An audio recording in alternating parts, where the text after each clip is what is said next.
Chapter 20. Sonny. 2 weeks before his second trial was to begin, Jim Williams stood in the street outside his antiques shop, watching three men unload a heavy piece of furniture from a large van.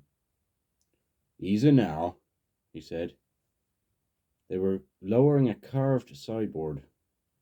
"Up a little on the right." "How's it going?" I asked. "Business as usual," he said.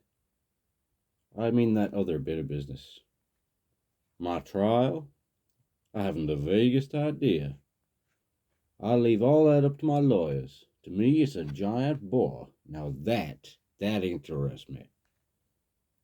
Williams nodded at the sideboard. "That is a very rare example of Georgian furniture. Black walnut.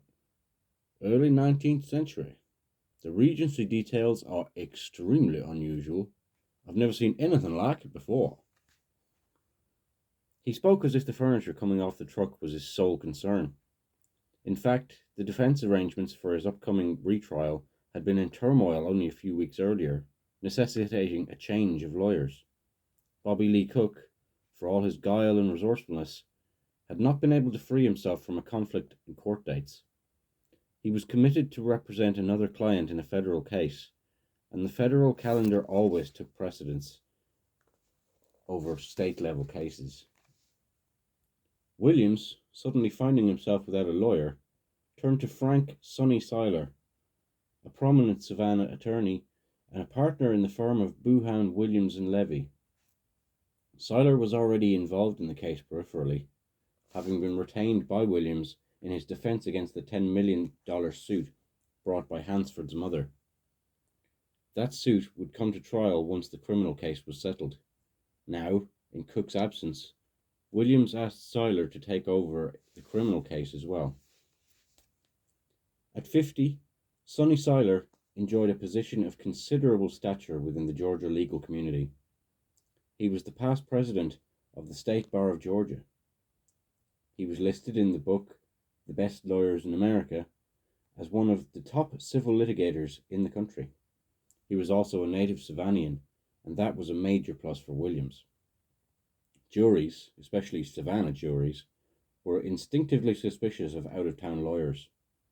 Bobby Lee Cook had been from Summerville, Georgia, 100 miles north of Atlanta, far enough to make him a foreigner in Savannah. Seiler was not only homegrown, he had a place in Savannah lore. 30 years earlier, at the age of 22, he had dived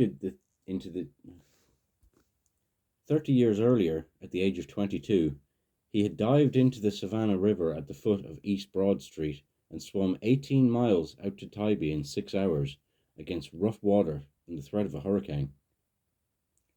"Sonny Seiler's been busy at work on my case," said Williams. "He calls me just to tell me about it, but I only half listen. He sends me letters and I just scan them. If you think it would amuse you, go see him himself and let him explain it to you. Then you can tell me in a few well-chosen words how you think my case is going. It'll save me the trouble. His office is right around the corner in Armstrong House, that big gray mansion I used to own at Bull and Gaston. I'll tell him to talk to you. Just make sure you see him after 5 o'clock. Any earlier would be during office hours, and he'd probably bill me at his hourly rate. I've come to know the ways of lawyers." The corners of William's mouth drew downward. "Tell him to give my best to UGA.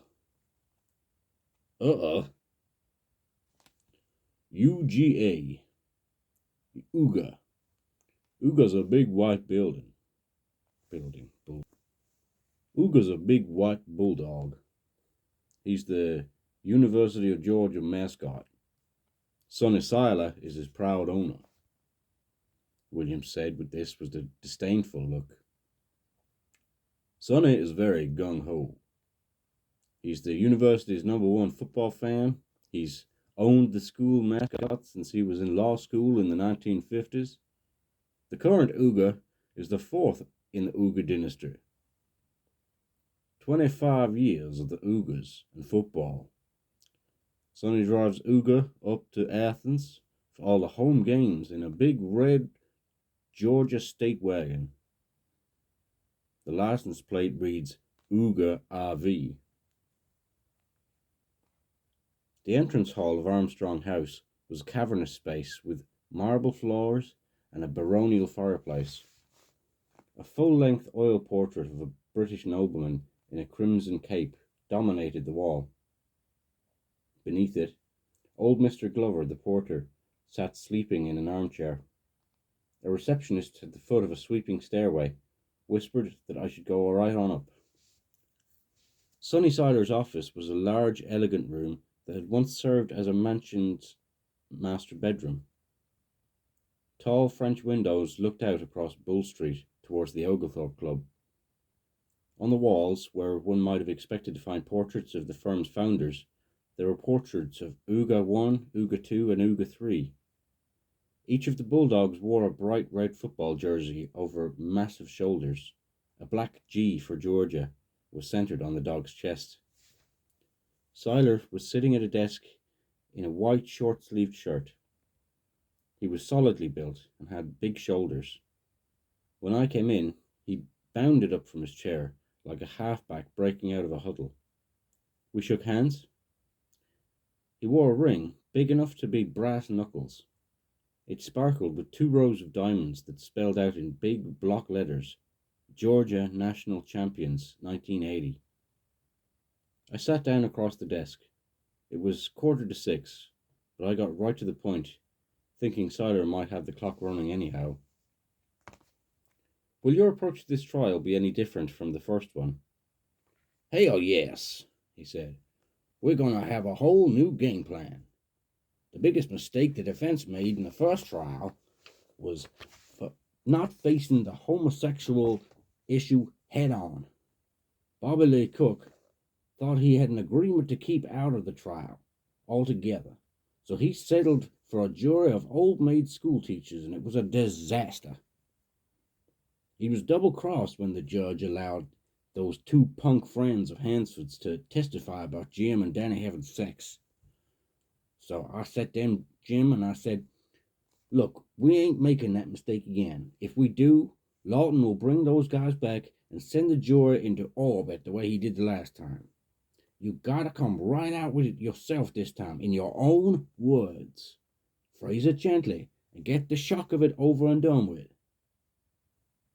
Well, Jim was dead against it. He flatly refused and said absolutely not.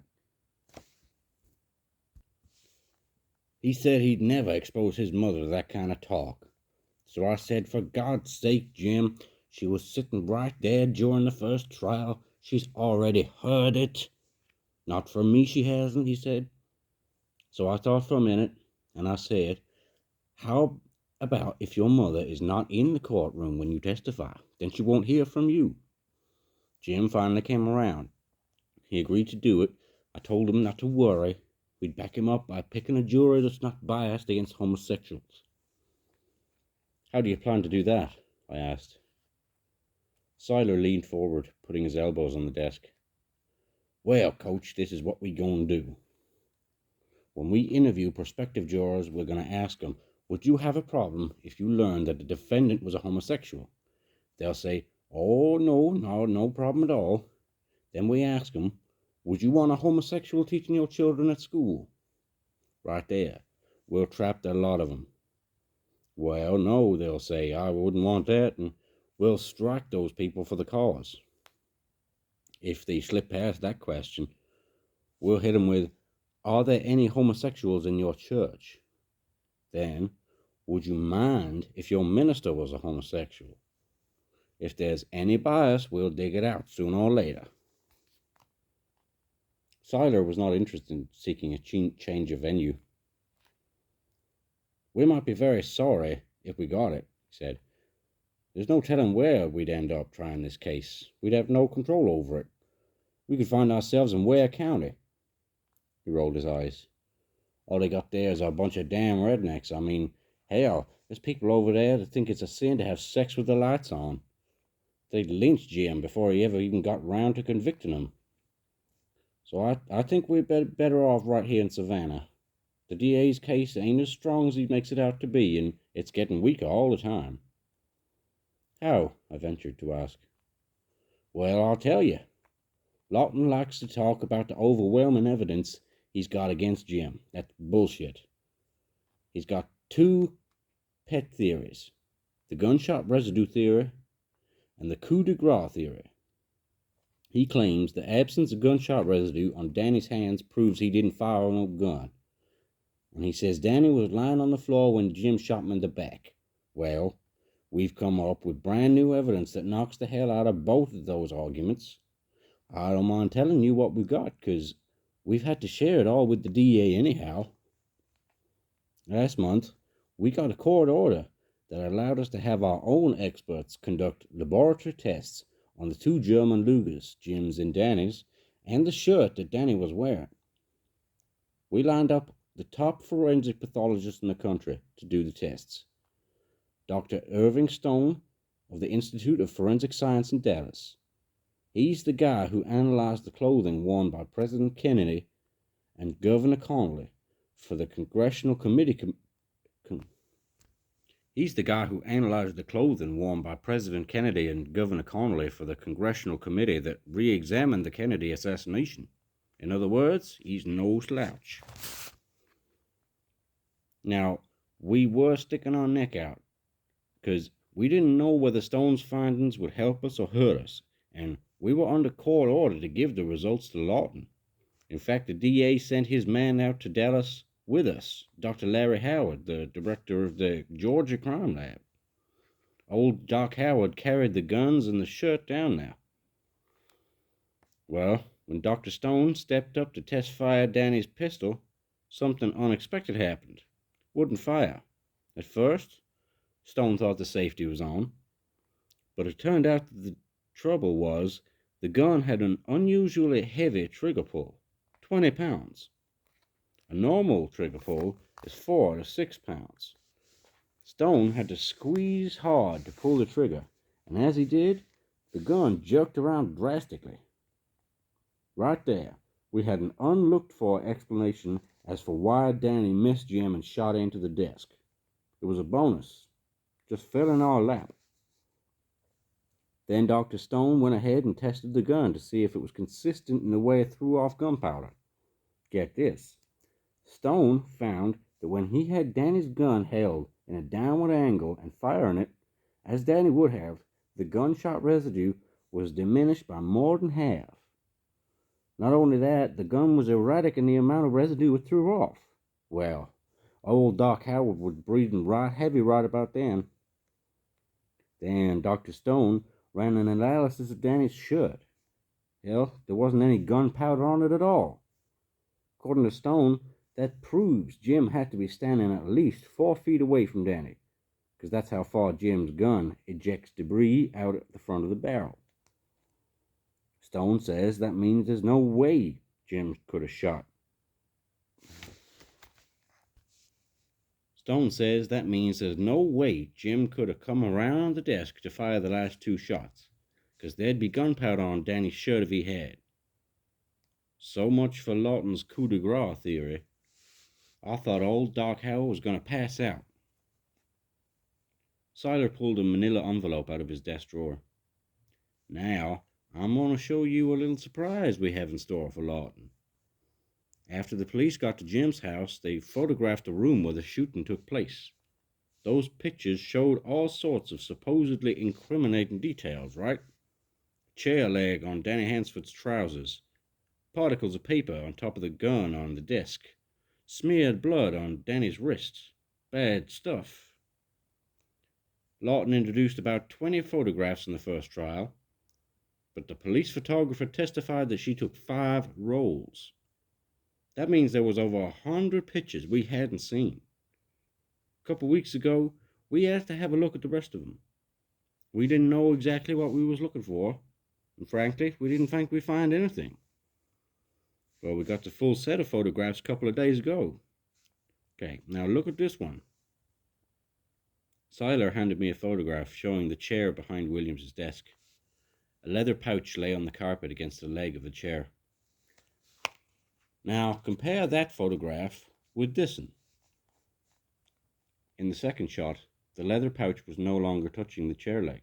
It was several inches away. You can tell from the designs in the chair and the carpet that both the chair and the leather pouch have been moved. I don't know who moved them or why, but nobody is supposed to touch anything at the scene of an alleged crime until photography is completed and measurements taken. If the police do move anything, they're required to photograph it actually being moved, and they didn't. When we looked through the rest of the pictures, this is the sort of thing we found.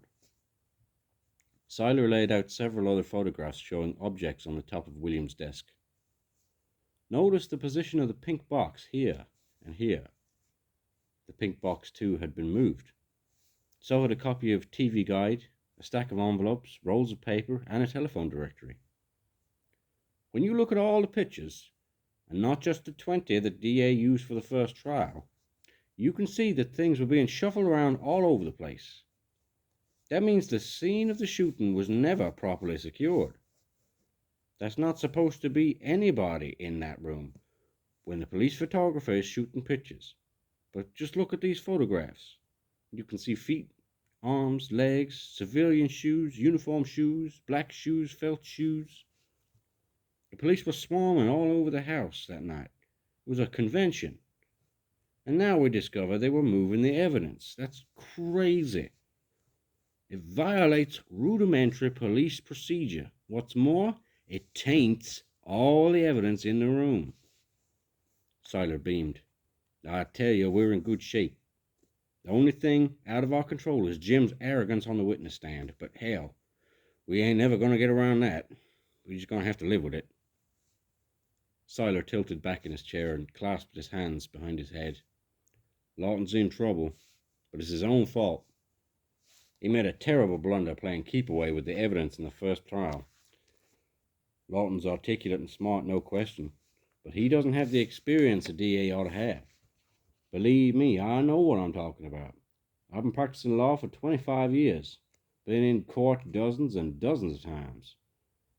Spencer Lawton hasn't handled but 2 court cases in his life, the Rangers case and Jim's first trial, and he ain't won one yet, now that Jim's conviction's been reversed.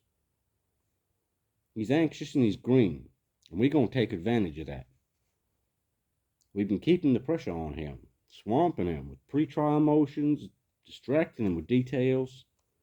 There's nothing we can do about the horrendous publicity, of course, but this time, we're going to sequester the jury to shield them from it. I hate to do it to them, but we'll try to speed things up a little by having Saturday sessions in court.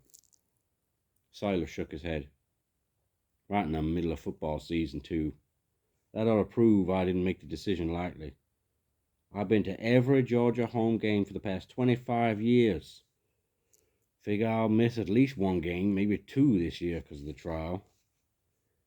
But we'll be at the opener against UCLA on Saturday. You and Uga, I said. Yup, said Seiler. Ever seen Uga? No, but I've heard about him. People love Uga, he said. He's the most famous animal in Georgia. Seiler gestured toward the bank of file cabinets next to his desk. That whole thing is full of nothing but Uga. He began rolling out the drawers. They were crammed with clippings, photographs, posters, and letters. Last year, Uga went to the Heisman Trophy Award dinner in New York, he said. Did you hear about that? Yeah, look. Seiler pulled out an AP wire photo of himself and Uga 4 with Herschel Walker, the Georgia halfback who had won the Heisman Trophy that year. The 3 of them, the dog included, were wearing black tie. Uga's the only dog ever to be invited to a Heisman dinner, he said brightly. He continued wading through the files. Uga's correspondence is amazing. When he had an operation on his knee, he got hundreds of get well cards from all over the country. There's a file of them here somewhere. He even got a card from Mike the Tiger. Who's Mike the Tiger? I asked. Siler looked up from the cabinet, surprised at my ignorance. LSU, he said. He pressed the intercom. Betty, you got that file with Uga's get well cards? I can't find it. Siler's secretary came into the room with a worried look. It should be in there, Sonny, she said. She opened another drawer and looked through it, then left the room. Siler went on rummaging, thoroughly engrossed. Meanwhile, I glanced around the room. A life-size porcelain bulldog lounged on the hearth. Above it, a procession of carved bulldogs prowled across the mantelpiece in bas relief. Scattered here and there were other obvious objects of bulldogiana.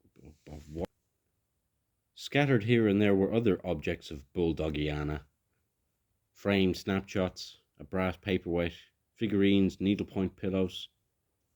Betty came back into the room. I think this is it, Sonny, she said. She gave him a file labelled knee injury. Scores of cards and letters fell out onto the desk. Siler began to paw through them. Here it is, he said. Mike the Tiger.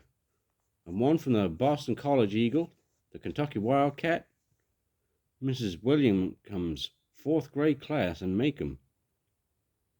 Some of the letters ran to several pages. Siler held up a handful. I tell you, Uga's a phenomenon. Uga 3 even made it into the Animals Who's Who. He was the mascot when we won the national championship a couple of years ago. Siler went over to the bookshelf and took down a book. Indeed, Uga 3 was immortalized in it, along with Rin Tin Tin, Man o' War, Moby Dick, Toto, and the White Rabbit. I put the book down on Siler's desk, which was now awash with Uga memorabilia. You know, said Siler, looking up from the pile, you ought to try and make it up to Athens this weekend. We're playing UCLA. Ought to see at least one game while you're here. If you do, come on by the hotel suite around noon. We always have a little gathering there before the game. That's where Uga gets dressed. On Saturday morning, traffic flowed north toward Athens with the exuberance of a cavalry charge. Red and black pennants fluttered from aerials. Homemade signs flashed messages of common cause. Go Bulldogs. Beat UCLA. How about them dogs? At noon, a dozen guests were gathered in Sonny Siler's hotel suite. A radio on the dresser was tuned to a pre-game call-in question and answer show. Siler sat on the edge of the bed talking on the telephone. He wore a red sweater, black slacks, and a white baseball cap inscribed with the letter G. He was shouting into the receiver. That you, Rima? Can you hear me? We're all up here listening to the damn talk show, but you ain't called in yet. They got a bunch of crackers calling in. Huh? Oh, hell, they were just asking dumb questions like, why do we wear white pants, and when do we wear red, and how many conference games has Georgia lost in red trousers? You gonna call in? It's that 800 number I gave you. You got it? Okay, Coach, we'll be listening for you. Sonny got up from the bed. That was Rima Lane. He's back in Savannah. Gonna call that radio show about it with a question about Uga. At this moment, Uga himself was reclining on a blanket. At this moment, Uga himself was reclining on a blanket in the shower stall, an enormous heap of fuzzy white wrinkles surrounded by a cluster of admirers, including Siler's daughter, Swan. Hey, baby. Hey, sweetie, a woman cooed. You gonna pull us through today, sugar? Sonny went to the makeshift bar on the dresser and poured several drinks. I tell you, he said, I got every bit of faith in this team. We're gonna have another winning session. But I sure do miss Herschel. Amen, said a man in a red blazer. Herschel Walker had played his last season the previous year and was now a rookie with the New Jersey Generals. We'll do okay, another man said. But I'm already beginning to sweat the Florida game. Not the outcome of the game, mind you. The tickets. Everybody wants tickets. I'm usually pretty good at finding them, and everybody and his brother seems to know that, but I mean, Jesus, it's only September and it's already started. September, said a tall man in a red and black windbreaker. My phone usually starts ringing around the middle of July, and that ain't no exaggeration. Then come August, it really heats up. I get phone calls, I get inter-office memos, I get telegrams, letters. I'm the most populous man in Georgia when it comes to the Georgia-Florida game. Most of the men in the room were well-connected football fans, and now they traded stories about getting tickets for friends.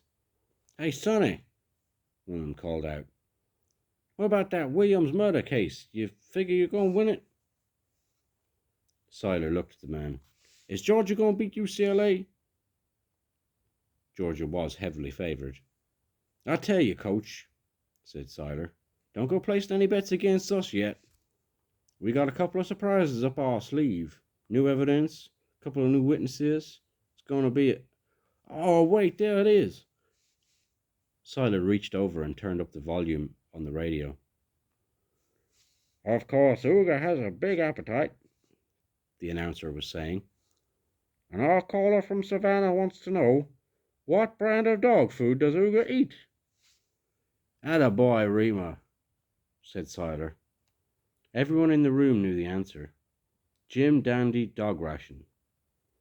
Uga not only ate Jim Dandy dog ration, but he officially endorsed it too.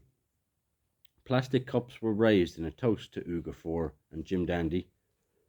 Swan Seiler poked her head in the door. Daddy, it's time to dress up Uga. The dressing of the dog, intoned a portly man standing by the window.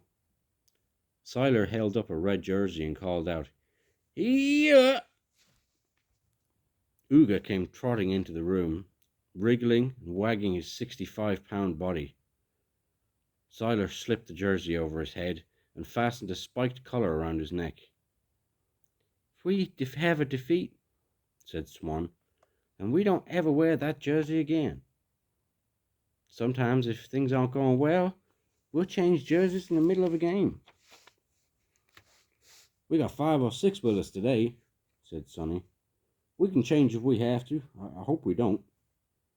Mom used to make 'em, said Swan. We got some historical jerseys that Uga wears when we've won bowl games. Uga's got a bigger wardrobe than I do.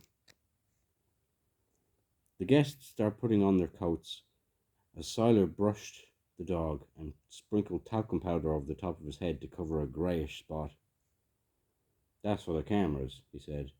He's supposed to be a picture-perfect all-white dog. Let's go. He opened the door and Uga surged down the hall, straining on his leash and leading the procession to the elevator and out through the lobby. In the parking lot outside Sanford Stadium, Seiler lifted Uga onto the roof of his red station wagon, the one with Uga 4 license plates. Thus enthroned, Uga accepted the adoration of his fans. Thousands of spectators waved, called his name, patted him on the head, and took snapshots on their way to the stadium. Uga wiggled and panted and licked as many hands as he could reach. Shortly before kickoff, Seiler took Uga down from his perch and led him around to the open end of a U-shaped stadium. He and Uga paused outside of it, just outside the end zone in front of the 3 marble tombstones set into a landscaped embankment. This was the Uga memorial plot.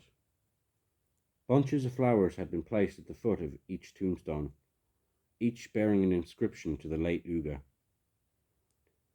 Uga, undefeated, untied, 6 bowl games, damn good dog, 1956 to 1967. Uga 2, 5 bowl teams, not bad for a dog, 1968 to 1972. Uga 3, undefeated, untied, undisputed and undenied. National champions of college football 1980. How about this dog? The band was assembling in the end zone.